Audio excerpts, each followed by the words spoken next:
이 시간이 그저 지적인 시간은 끝나지 않게 하시고 우리 안에 내면이 다듬어지고 만져지고 치유되고 회복되는 은혜가 있게 하시고 더욱더 이곳에 하나님의 사람들을 채워주시고 보내주시기를 기도하곤 합니다. 부족한 종을 지금 기름 부어주시고 함께 우리 모두에게 주님 은혜 주셔서 주의 손에 붙들리는 회복과 은혜의 시간 될 수 있도록 주여 역사하시고 성령님 도와 주시옵소서. 함께 하심을 감사하고 예수님 이름으로 기도하옵나이다. 자, 반갑습니다. 오늘 주제가 전체적으로 콤플렉스와 자존감입니다.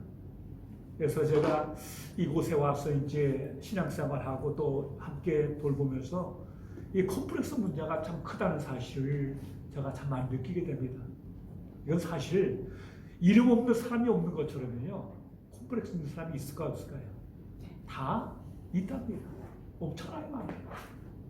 그래서 근데 이 콤플렉스 문제가 해결되지 않으면은 눈에 보이지도 않는데 굉장히 걸려요. 자꾸 발이 걸리고 몸이 걸리고 마음이 걸려갖고는 계속 걸려갖고는 아무것도 아닌 일에 막 화내고 분노하고 섭섭하고 천장아 지고 왔다 갔다 하거든요. 근데 남은 발 몰라. 혼자 애를 끌어. 근데 그것이 때로는 개인 문제가 아니고 관계 속에서 더 나아가서 공동체에 큰 문제가 생기는 것을 볼 수 있거든요. 그래서 참 이 문제가 크다. 그래서 한번 이 문제를 한번 다뤄보자 생각하게 됐습니다. 권사님, 저기 부부 사이 말입니다. 왜 산물이 이혼할까요? 제일 요인이 뭐라고 생각하세요? 이혼. 부부간에? 예. 뭐 부부간에 이혼하지. 아, 왜 이혼하느냐고요? 예.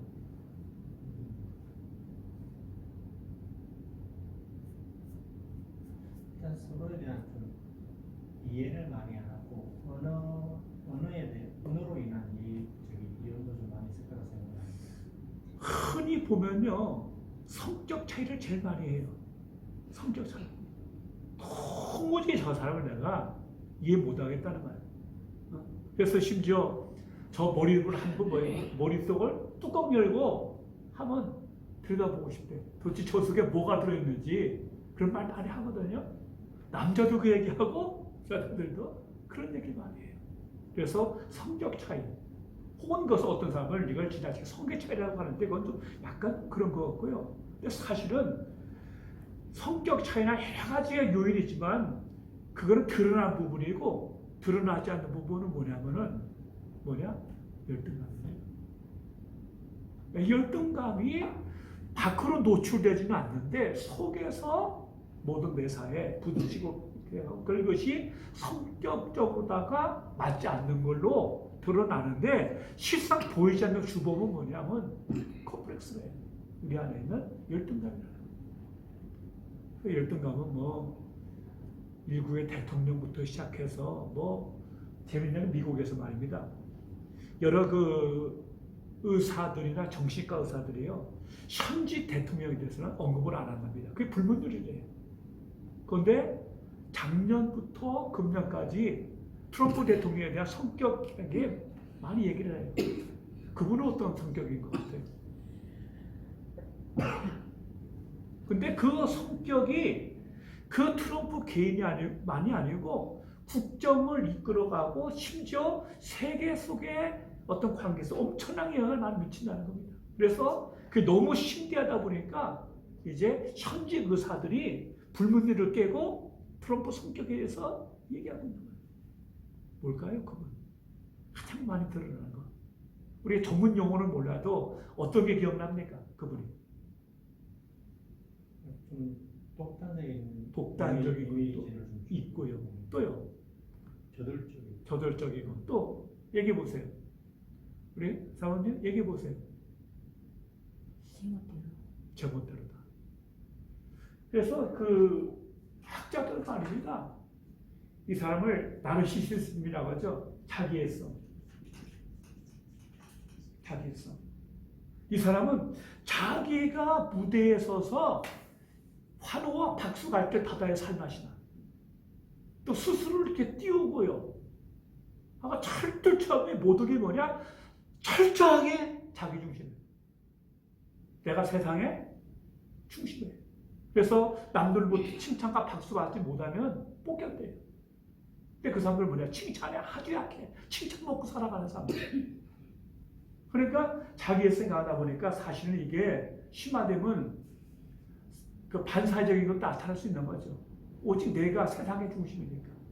그래서 그분의 그 성격이 미국 국정은 물론이고 전 세계 속에서 그러니까 미국 제일주의 그래서 뭐 노동은 방해비리 몰아가고 막 몰아가는 게 바로 뭐냐면 철저하게 좋게 말하면 미국 제일주의고 나쁘게 말하면 자기 있습니다. 그래갖고 뭡니까? 자기 선거나 투표에 유익하게 만들어가는 아주 그게 철저한 분이에요. 어떻게 보면 그것도 사실은 밑바닥에 보면 그게 있는 거예요. 그래서 항상 어떤 순간에도 자기를 드러내거든요.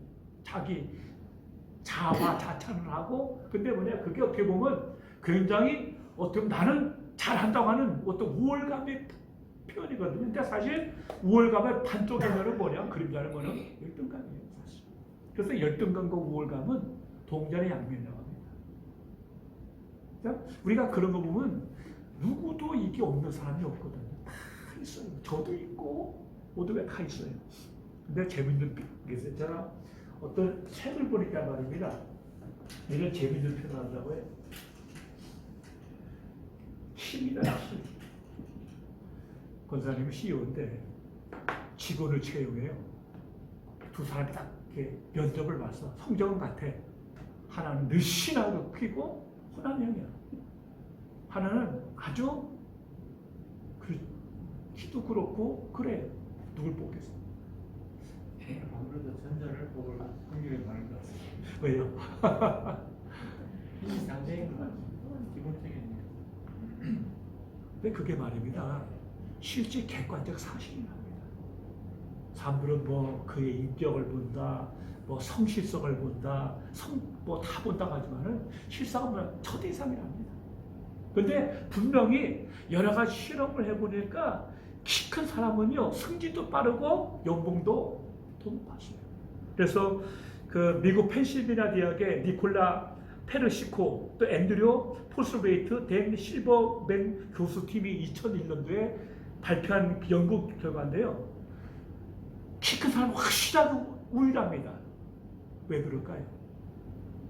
어려서부터 키 큰 사람은요 잘 인정해주고 이렇게 하다 보니까 자신감이 있어요. 자기 표현을 잘해요. 또 자기 존중이 있다 보니까 남하고 어울릴 때 스스럼이 없어요. 자연스러워.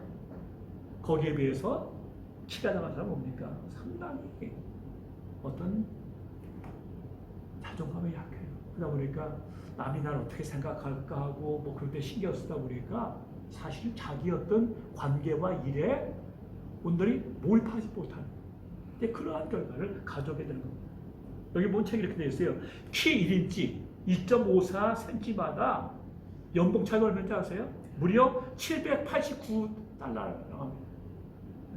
참 그래요. 그게. 실제 데이터를 가지고 말해보는데 키 1인치 2.54cm가 클수록 연봉이 $789 차이가 납니다. 그래서 키가 작은 것도 서러운데 그것 때문에 굉장히 그러한 거예요. 그래서 우리가 나온 게 뭐냐면 그래서 나온 말이면 나폴레옹 컴플렉스입니다. 나폴레옹이 키가 작다고 했잖아요. 아무리 키가 작은 사람은 뭐냐 우리 박정희 대통령도 키가 작지 않습니까? 그러니까 키가 작은 사람들이 뭔가 이렇게 뭐랄까 옥이라고 할까? 남한테 지지 않겠다고 하는 어떤 그게 나보다 더 강해서 위로 올라가서 압지하고 누르려고 하는 그런 성품이 굉장히 강하다고 하는 거예요. 그래서 나온 것이 나폴레옹 콤플렉스라는 말을 하고 있거든요. 그래서 사교가 세리장이 된 거는 원래 사교란 말은 순결하다는 뜻이거든요. 근데 그럼에도 불구하고 그가 가장 로마의 앞에 서서 욕먹을 짓을 한 건 뭐냐면은 아마도 학자들은 그가 컴플렉스에 키 작은 컴플렉스에 뭔가 반작용이 있을 거라고 그렇게 얘기를 합니다. 왜냐면 어려서부터 키 작다고 뭐 이렇게 막 놀림받고 막 그런 어떤 인격의 그늘이 오길 품은 거예요. 근데 그 당시 로마 압제 사회에서 유대 백성이 할 수 있는 그게 별로 없었어요. 어떤 제사장은 집안을 태어나는 것이고 사실 그 당시에서 선택할 수 있는 여지가 거의 없었어요. 그때 사람 뭐 했냐? 로마 편에 서서 요거 뭐도 뭐야? 돈이지. 돈이 있으면 그게 권력이었거든. 사람들 앞에서 욕해도 뒤에 가서는 그 돈에 대한 부러움 그걸 갖고 있거든. 그러니까 그 모질게 그게 올라갔을 거라고 해석하는데 그게 틀린 해석은 아닌 것 같아요. 우리가 이런 공부를 하는 이유는 뭐냐면 나는 어떤 사람인가에 대한 자기 이해가 필요해요. 나는 어떤 사람인가. 우리가 두 분한테 질문합니다. 나는 어떤 사람입니까? 나는 뭐라고 대답하시겠어요? 나는 어떤 사람입니까? 가방이 상당히 쉽지가 않은데 한마디로 배우기가 쉽지가 않아요. 나는 다정다감한 사람인지, 나는 내성적인지, 외향적인지, 산만한지, 아니면 집중한 사람인지, 사람을 무서워하는지, 아니면 남들이 나를 어려워하는지, 쾌활한지, 자기 나름대로의 셀프 이미지가 있거든요. 그게 어려움은 뭐냐? 나는 이런 사람인 것 같다는 생각할 수 있어요. 정확한 모르는데 대충 나는 이런 사람인 것 같다. 그것까지 가능할 수 있죠. 그것도 어려움은 뭐냐? 나는 이게 더 어려울 수 있는데 정상적인 사람일까? 사이코. 나는 정상적인 사람인가? 근데요, 그것도 또 문제가 있냐면, 그럼 어디까지가 정상이고, 어디까지가 비정상이냐? 그 뭔가 어떤 뭐라고 합니까? 기준이 있어야죠. 그것도 사실 쉽지 않은 거예요.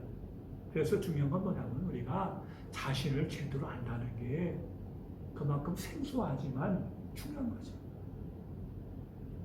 그러니까 우리가 이제 뭐 대학도 가고 뭐도 뭐 하고 하는데요. 보통 그 리더십에서 그렇게 얘기합니다. 85%하고 15% 나눠요. 어떤 사람이 성공하려면 85%하고 10% 나누거든요. 85는 뭡니까? 15는 뭡니까? 우리는 사회에서 목을 매르기 말하면 인류대학이잖아요. 인류대, 적어도 스카이, 뭐 등등. 왜? 인류대학 가면 성공이 탄탄대로가 열린다고 믿어요. 이거 우리가 그냥 길을 쓰고 가거든요. 그런데 많은 데이터와 연구는 뭐냐면 학벌이 아니래요. 여기 있는 건 그건 15%입니다. 어떤 인류대, 어떤 소위 스펙, 스펙. 그거는 우리 거 절대시 하는데 시지 수많은 연구와 데이터 중에 나오는 부분 15%가 스펙이에요. 85%는 뭘까요? 이건 애티튜드, 태도. 그러니까 뭐 태도는 뭐냐? 태도는 긍정적인 태도가 있고 부정적인 태도가 있을 거죠. 아주 소극적이고 적극적이고. 그럼 태도가 뭐냐? 결국 태도는 뭐냐? 내가 나를 어떻게 생각하냐는 자기 셀프 이미지 또는 자존감하고 이게 직결되고 있는 거지.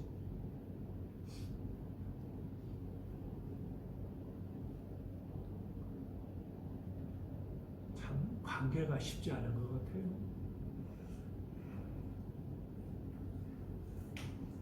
그래서 뭐 태초에 관계가 있었다는 말을 하죠. 마틴 무거의 너와 나는 책에서 첫 소문이거든요. 첫 소도 태초에 관계가 있었다. 참 쉽지 않은 것 같은데 우리는 어차피 나가 있고 너가 있고 부부가 있고 가족이 있고 뭐 교회, 직장에 동심원이 이렇게 커져 하는데 어쨌든 맨 한복판에 내가 있거든요. 나가 있거든요. 근데 사실 우리의 관계는 그게 부부 생활이든 가족과 뭐든 참 짜증나고 힘들 때가 많아요. 어떻게 내가 저런 이가 만나갖고 내가 이 고생을 하나 안 했던 거라. 그게 많이 돼 있는 것 같아.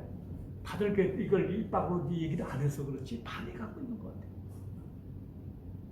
그러니까 그래서 모든 게 뭔가 이렇게 꼬이고 그래서 바로 뭐냐? 그건 바로 너 때문이야. 이게 우리 많은 사람들의 생각이거든요. 그래서 우리는 상처받았다는 얘기를 많이 합니다. 상처받았다.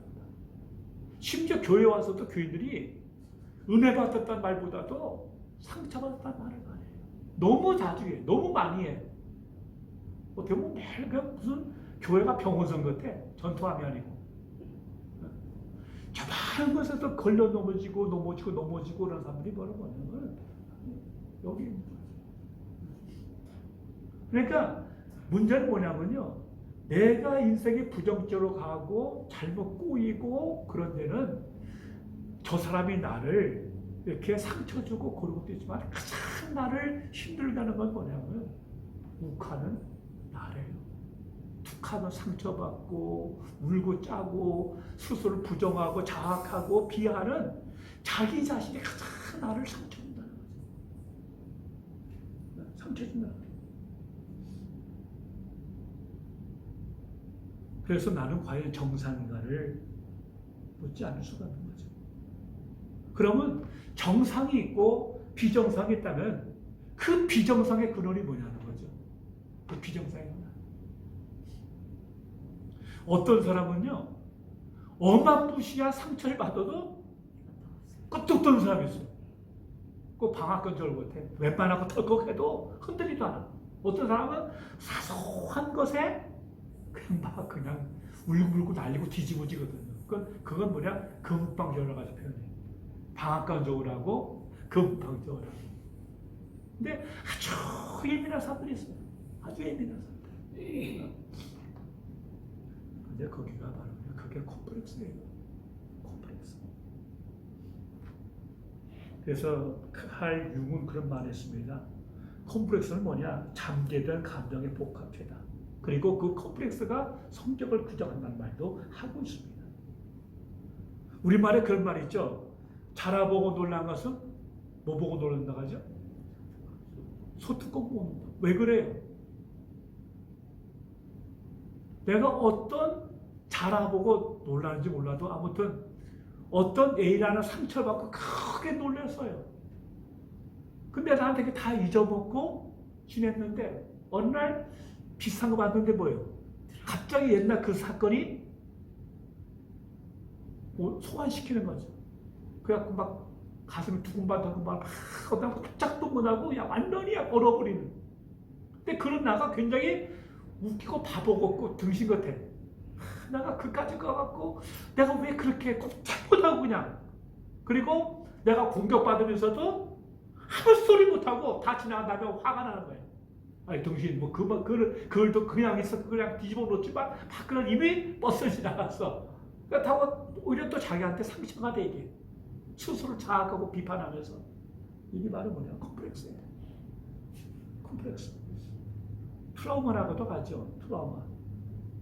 그러니까 이건 바로 뭐냐 특정 행동에 대해서 상황에 대해서 과도하게 뭐죠 방어하는 거죠. 아무것도 안 있는데 막 떨면서 그냥 난리를 치잖아요. 그건 뭐냐 그 사람 속에 뭐예요? 아직도 해결되지 않은 상처가 있는 거죠. 트라우마가 있는 거죠. 제가 경날하겠는데 KBS에서 마음이 나가는 아주 명품 드라마가 있었어요. 6부작이었거든요. 거기에 보면 트라우마가 나와요. 그때 황금찬인가 어느 할머니인데 그분이 이제 유한부 갔다 오신 할머니예요. 근데 그분이 하필이면 지금은 안 그런데 옛날 그 고등학생 때 교련복 입었잖아요. 교련복 훈련 받을 때 그때 그가 할머니가 막 불안하고 하필이면 학교 근처에 방을 얻고 있었는데 막 나를 막 이렇게 공격하려고 온다고 막 그냥 완전히 이게 그렇게 됐거든요. 뭐 그래갖고 막 밀어내고 막 날려지기는 때 보니까 뭐냐 아직도 옛날 그 일본군 뭐 제복 입고 뭐 그런 거 그게 있다 보니까 그것만 봐도 옛날 그것이 또 올라가고 막 안 돼. 비정상적인 과도한 반응을 하게 되는 것이죠. 근데 이게 사람마다 다 달라 있어요. 그러니까 어떤 일이 생기면 그 아무것도 없는 그냥 뒤집어져 갖고 막 과도하게 그런 건 바로 뭐냐.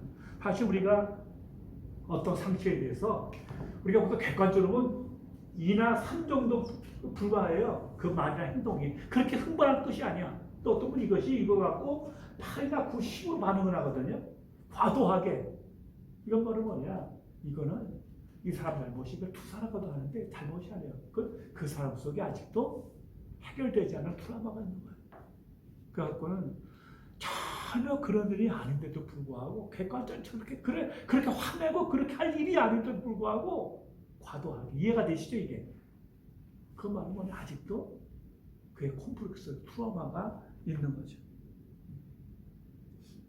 그 자체는 사실은 병적인 건 아닌데 그것이 해결되지 않을 때 마음에 박힌 못이 되어 버리는 거죠.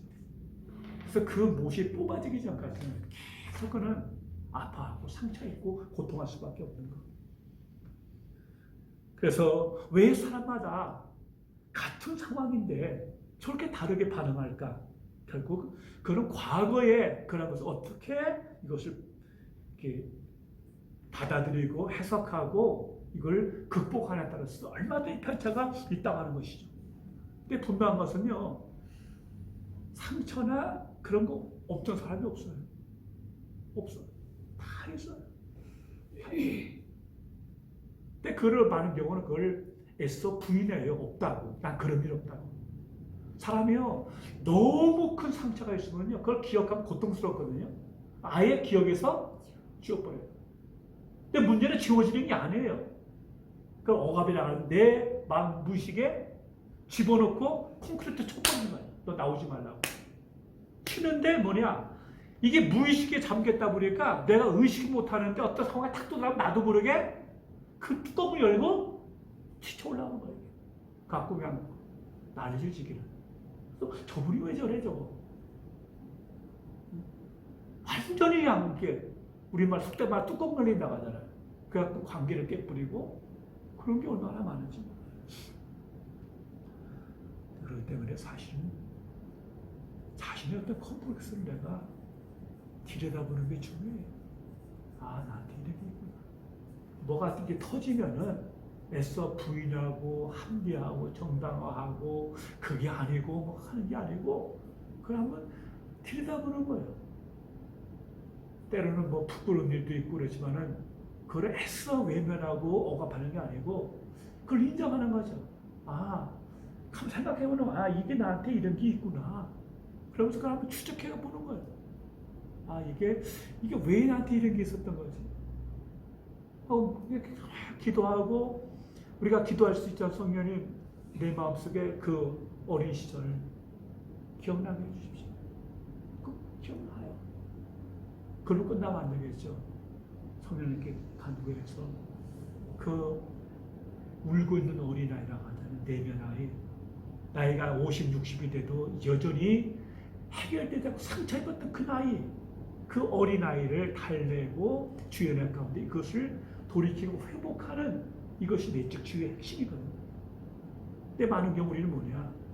일단 부끄럽고 나니까 창피하니까 부인하고 억압하고 그러고 있는 거죠. 그러니까 그것을 내가 못나도 나고 잘나도 나인데 그것도 내 모습이거든.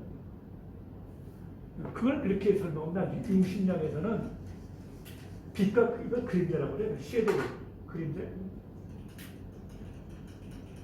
그림자가 있어요. 인간은 페르조나가 있고 그림자 섀도우가 있거든요. 페르조나는 뭐냐면요, 사회적인 나예요. 내가 목사잖아요. 목사면 내가 남들이 기대하는 목사라는 내 모습이 있지 않습니까? 내가 그 사회적인 어떤 내가 남들이 받아들일 만한 내 모습의 긍정적인 면, 이게 페르소나죠. 사장님은 사장님으로서 요구되는 인격이 있잖아요. 역할이 있잖아요. 내가 아무리 싫어도 안 하면 안 되잖아요. 그러나 우리 모든 인격은 뭐냐?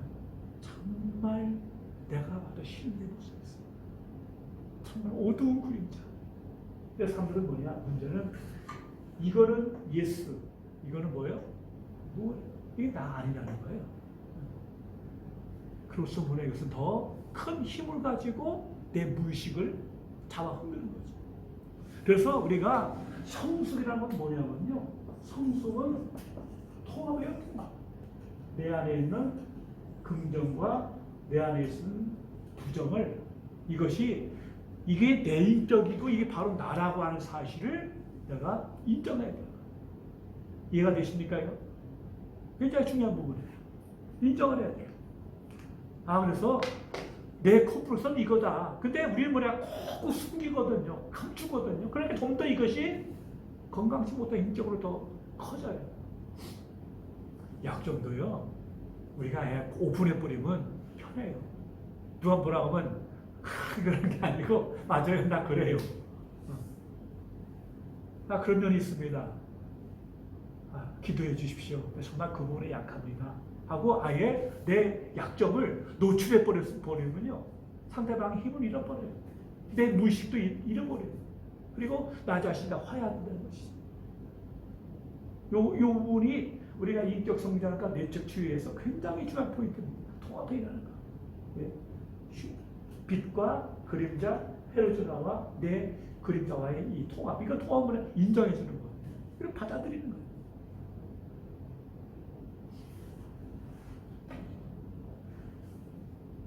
아까 제가 나폴레옹 콤플렉스 얘기했잖아요. 치유하는 건데 이게 원래 그 말을 한 사람이 뭐냐?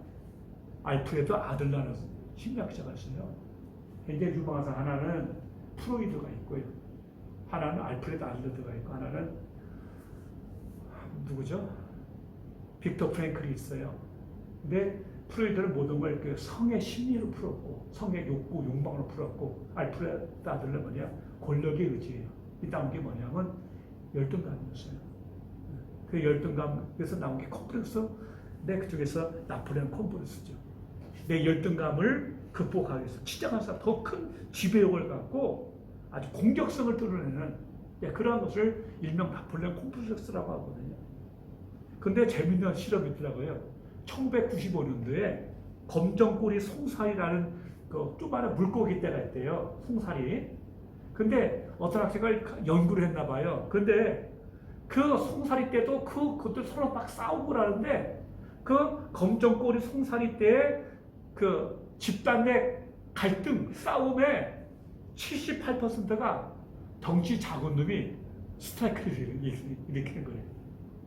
그래갖고 송사리 연구를 통해서 맞아 키 작은 사람들이 더 이렇게 공격적이고 더 지배적인 욕구가 있다는 사실을 이제 학설을 만들고 했는데 참 재밌는 거죠.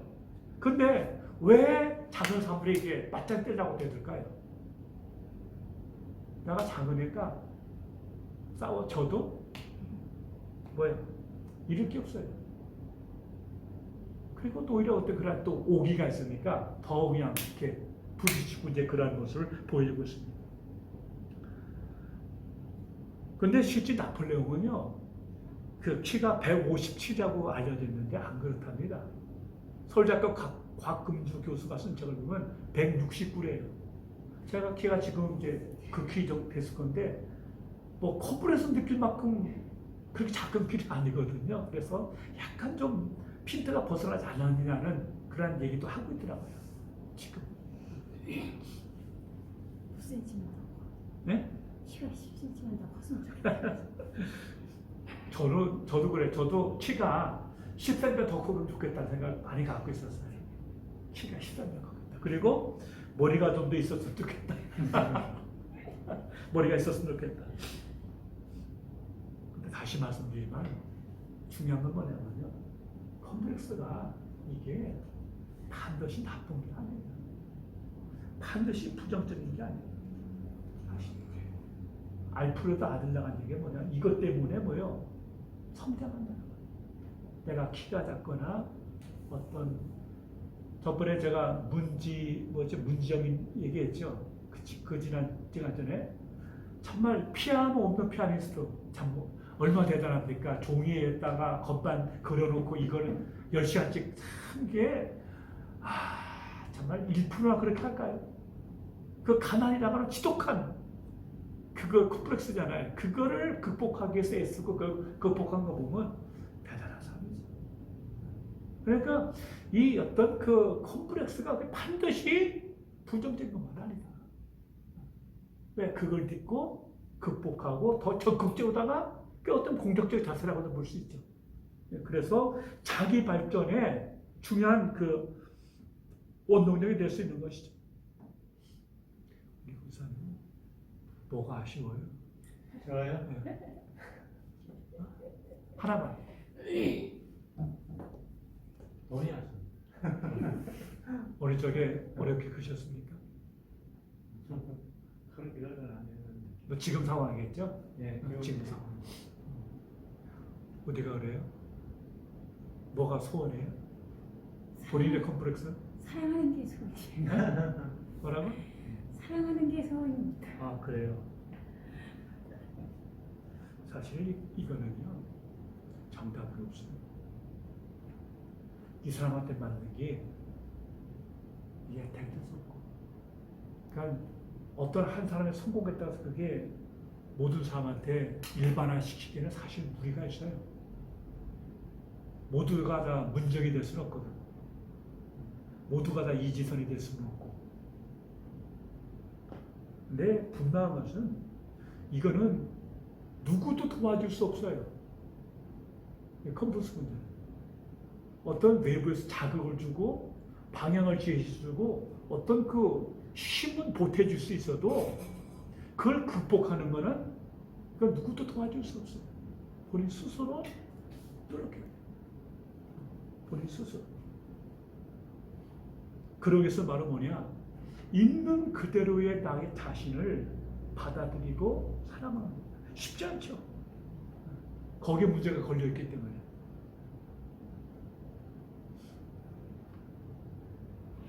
이걸 조금만 더 얘기해 보면요.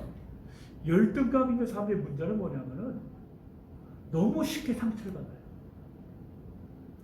진짜 남들이 보면 그게 아닌데 너무 쉽게 인생 뒤집어지는 거.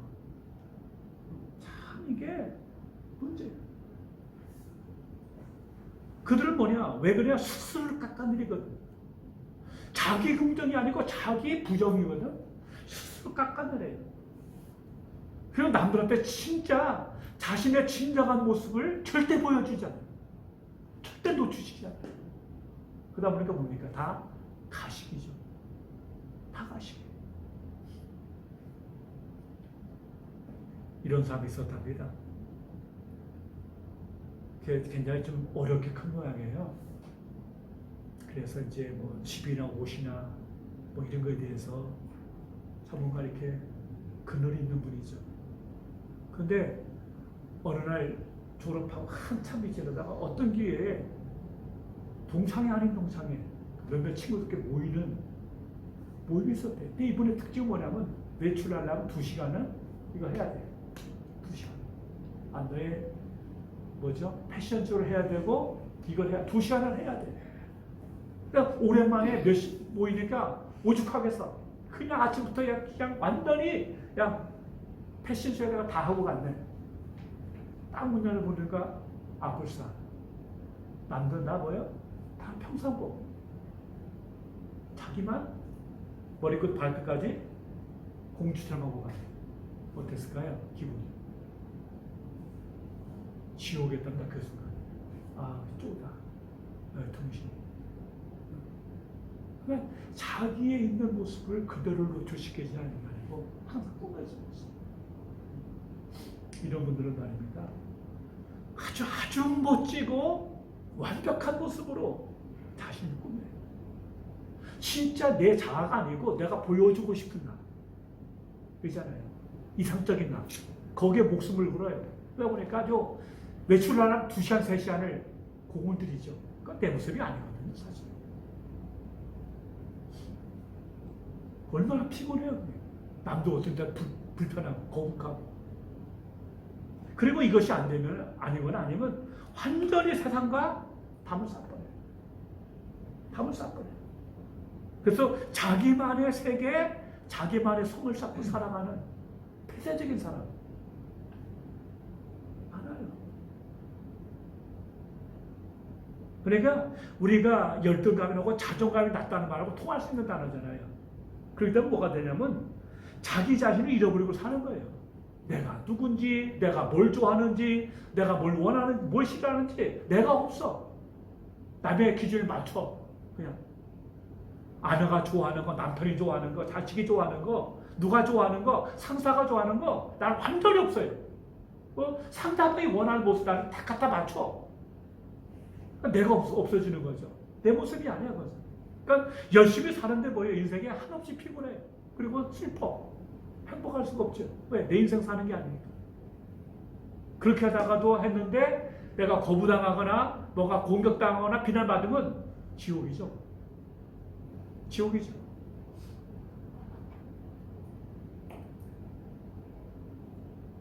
이런 사람들일수록 남과 비교를 잘하죠.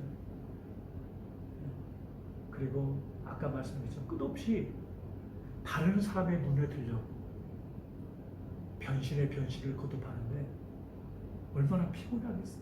인생 얼마나 무겁고 슬픈 인생이에요. 이 사람들은 뭐든지 잘해요. 열심히 해요. 사람도 많아요. 잘 섬겨요. 근데 그게 정말 본인이 원해서 하느냐 아니면 남한테 어필하고 인정받게 사느냐 그 차이가 행복과 불행을 가늠하는 것이죠. 교회도 그런 분 많아요. 정말 친절하고 그냥 천사지. 한마디 천사표예요. 근데 그게 내가 정말 원해서 하는 거면 상관없어요. 좋아해. 해피해. 근데 집사님 최고야. 정말 우리 집사님 없으면 뭐 하면서 그냥 남들이 막 띄워주고 그냥 그 맛에 그냥 피곤하죠. 그 속에는 사랑받고 칭찬만 받고 싶은 아이가 있는 거죠. 그리고 그런 사람들은 아까 얘기했죠. 열등감과 우월감 동전의 양면이에요. 그러니까 내가 제일 잘났다고 하는 사람일수록요 열등감이 많아요.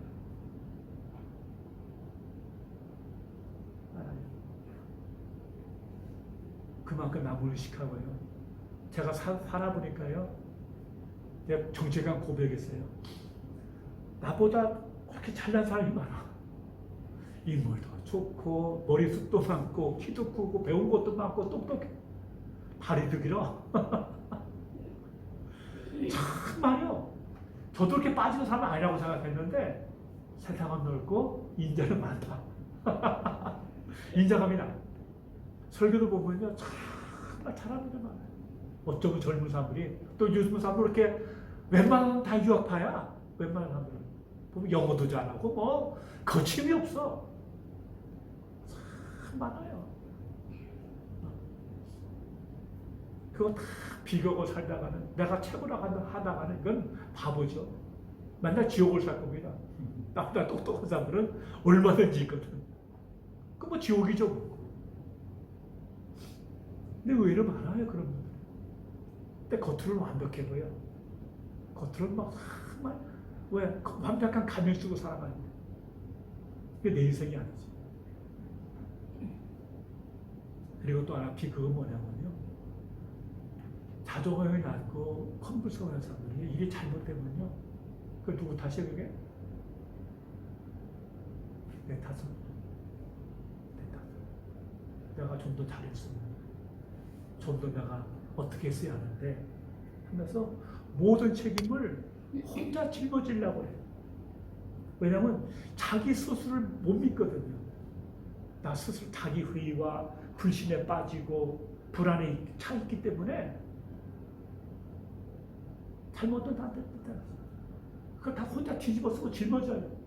갈수록 수렁이야 이게. 갈수록 수렁이야. 겉으로 웃는데 웃는 게 아니고 참 이게 왜 그 사람들 예민해갖고요. 상대방의 눈빛 하나 말 하나 보면 다 해석을 하잖아. 아 내가 뭔가 실수한 거 내가 뭐 잘못했나? 내가 뭐 했나? 갖고 사람이 있는데 천재적으로 읽어내는데 뭐냐 코드가 잘못된 게 문제지. 다 내 탓이야. 내가 잘못했어. 어떤 눈빛 흔들리니까 내가 뭐 항상 자기 회의가 있던 거다. 이 자기 회의란 말이요. 독일어가가 읽지는 못하는데 그게 자기 분별이라는 겁니다. 둘로 갈라지는 거예요. 자기 회의가. 왜? 자기 의심이거든. 그래서 우쭐한 나, 우월한 나, 열등한 나, 부족한 나 사이에서 끊임없이 자기 분별하는 거. 이게 자기 회의, 자기 의심이라는 거죠. 그러니까 우리가 분명히 알 것은요. 나를 가장 힘들게 하는 사람은요. 그건 너가 아니에요. 누가 그런 말을 했다고 하더라고요.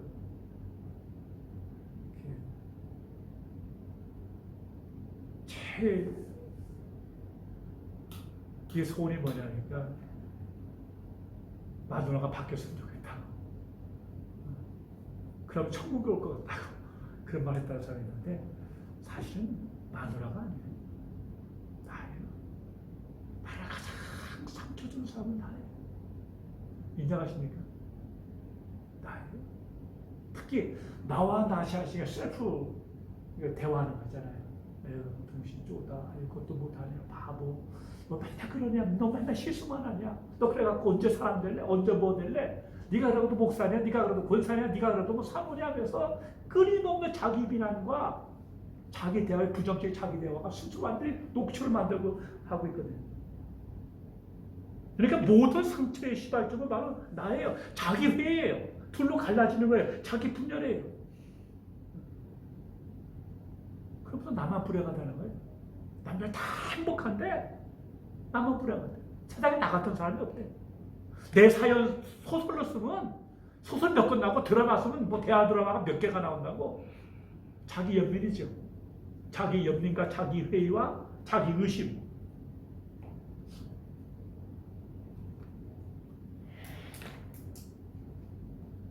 정리를 하겠습니다. 최근에 제가 유튜브를 봤어요. 네, 권사님 이지선 씨 아십니까? 이지성 씨. 예. 최근 그분이 이제 미국 유학 갔다고 하겠다고요. 금년부터인가 작년 말부터인가 한동대학교 교수로다가 임명이 됐어요. 갖고 최근 소식을 유튜브에서 제가 잠깐 봤거든요. 우리가 아는 것처럼 그 사람은 대학 사는 정말 이쁜 얼굴이었잖아요. 정말 이쁜 얼굴이었는데 술 먹은 그 드렁큰 드라이버에 의해서 사고가 나고 차가 폭발하고 그러면서 아주 정말 뭐 지금도 그 해마다 수술을 하고 하여간 어떻게 살았을까 싶어. 뭐 몇십 번 수술에 정말 어떻게 살았을까 싶어. 더구나 여성 아닙니다. 그렇게 이뻤던 사람. 아마 다들 그 사람도 그런 눈물 골짜기, 죽음의 골짜기 통과했겠죠. 없을 수는 없잖아요. 이게 통과하면서 그런 자신에 대한 어떤 뭐 별 생각 없었을까요? 뭐 자살하지 않은 게 참. 예. 그러면서 자기 자신에 대해서 끝없이 긍정하고 그런 모습 보면요. 야, 과연 내가 나라면 가능할까? 못할 것 같아. 난 못할 것 같아. 그거를 지옥같이 끌어내는 문제는 뭐냐? 그가 그것을 지금 자기에 대해서 긍정하고 감사하고 그럴 수 있다는 게 그게 그보다 더 큰 은혜가 되겠어요. 제가 교회에서 강의하면서 그분 그 동영상 몇 번 보여주고 그런 적이 있는데 최근 모습이 그렇더라고요. 한동대 교수가 임명돼갖고 참 그런 삶의 모습은 정말 그게 그분만큼 건강한 인기가 어디 있겠어요. 그게 쇼가 아닌 이상 그게 진실이라면 그만큼 건강하고 대단한 삶이 어디 있겠어요. 아 정말 교수 할 만해요. 그의 말 한마디는 그건 뭐 가시가 이게 무게가 다르죠. 무게가 다르죠. 그래서 그분 모습을 보면서 참 신앙이 뭔지에 대해서 다시 생각을 하고. 그러니까 태초에 관계가 있었다고 하잖아요. 관계는 혼자는 못해요. 물론 나와 나의 관계도 있겠죠. 근데 동심원에 나가 있고 쭉 있는데 거기에 뭐냐? 그러니까 우리가 거기에서 진정 변하고 신앙이라는 말은 뭐냐면 가장 동심원의 한복판에 있는 나인데 문제는 우리가 죄의 인격이 병들고 왜곡돼 갖고 나와의 인격과 관계가 사실 비틀어지고 그 열등감과 우월감 속에 교만과 비굴 속에 막 왔다 갔다 춤추고 있는 게 우리의 모습인데 그걸 극복하기 위해서는 진정한 신앙의 모습하면 있는 그대의 나를 받아주시고 용납하시고 나를 사랑하시는 하나님 사랑을 내가 알고 내가 그 사랑을 깨닫고 그 사랑에 항복할 때 비로소 나를 있는 그대로 나를 지으시고 만드시고 이끄신 그 하나님의 역사하심 그에 대한 놀이들이 아니겠습니까? 그걸 하는 게 아니겠습니까? 근데 그게 만만한 게 아니죠. 그래서 이지선 씨가 대단하다고 해요. 사실은 성경 보면 모세도 말입니다. 열등감이 큰 사람이었어요. 셀프 이미지에 굉장히 유기가 많았어요. 나서부터 엄마 조금 경험하고 그 궁중 들어가서 40년 이렇게 살았어요.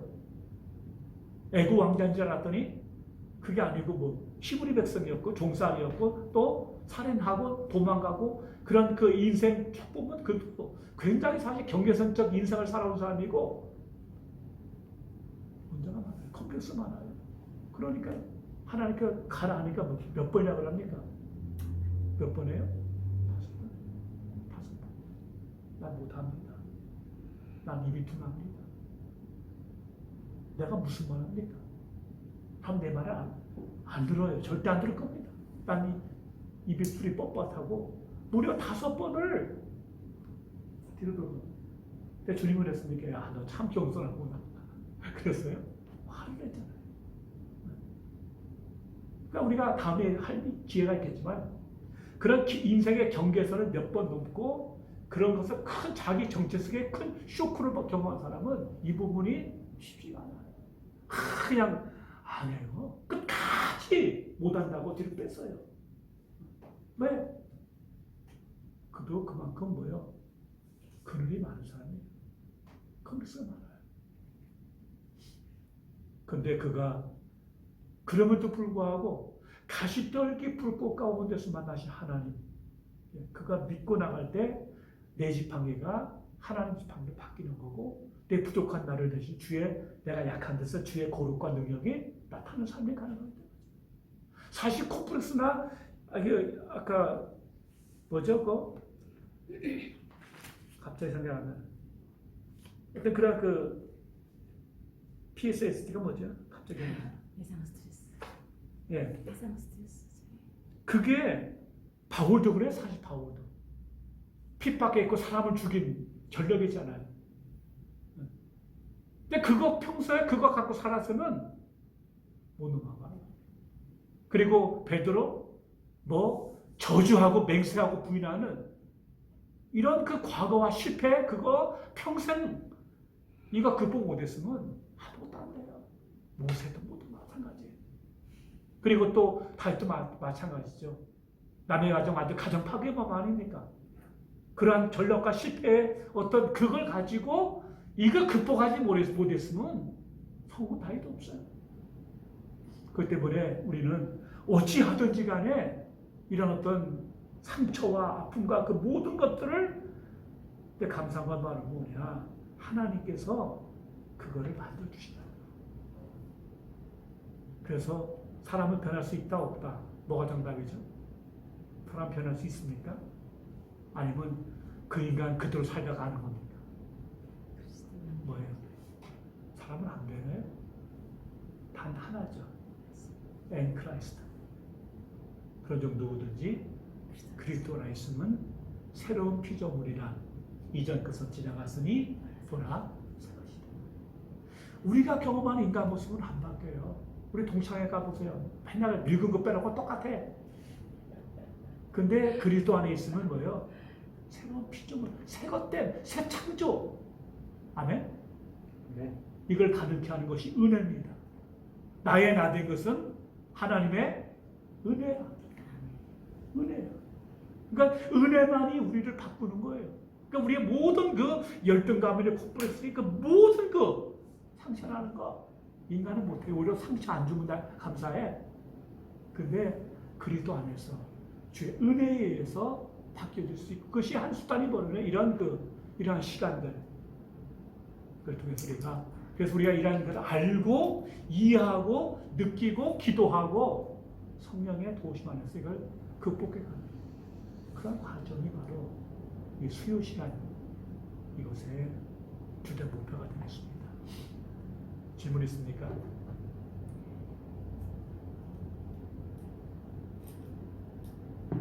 우리 그러면 2, 3분 동안 오늘 말씀 나눈 걸 가지고 기도하십시다. 성경에서 우리가 뭘 말씀하시고 내 마음속에 딱 주시는 단어 혹은 문장, 느낌, 네 이미지에 그걸 붙들고 기도하시고 또 가서 우리가 서로 기도하면서 이 시간이 그저 단순한 지식이 아니고 진짜 변화로다가 극복할 수 있는 것 같은 시간 되기를 바랍니다. 기도합니다.